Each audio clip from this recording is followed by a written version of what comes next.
Welcome to Ginger's Kitchen and Home. Today we're not going to be in the kitchen.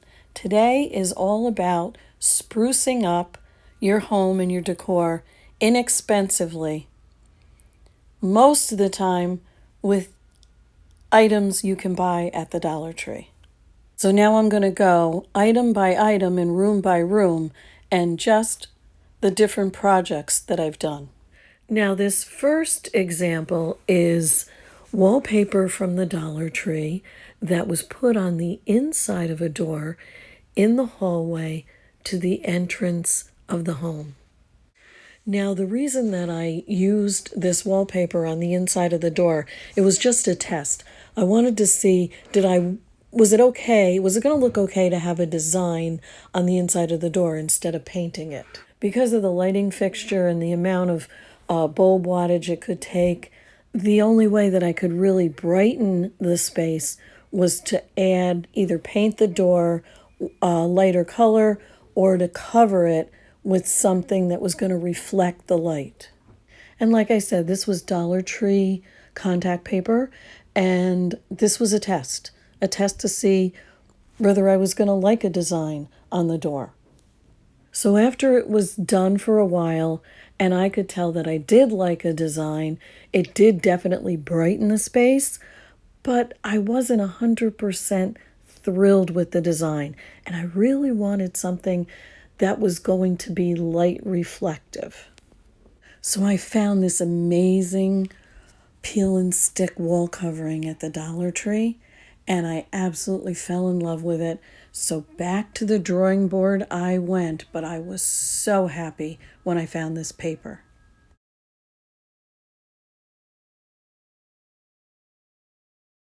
So I took off all the other contact paper that I showed you earlier, and I went to work and I put this design in the center and another contact paper around the edge. Better than the mahogany wood color, but not bright enough.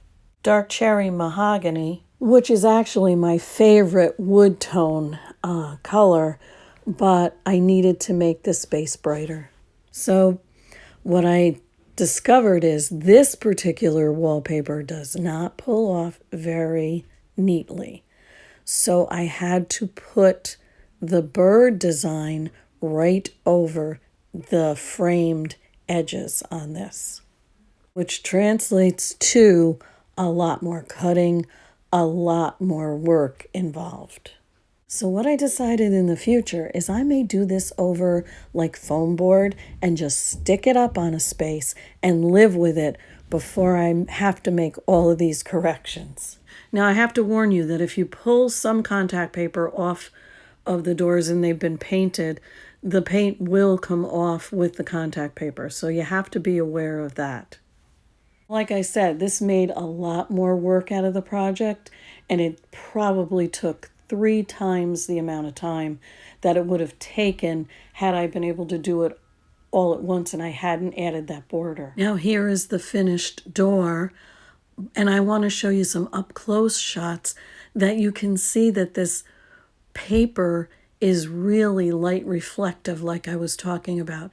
Can you see how the light reflects on that? Well, it does it to the whole door. It was just kind of hard to get it onto camera. Here is the finished project. Please like and subscribe. Thank you for visiting with me.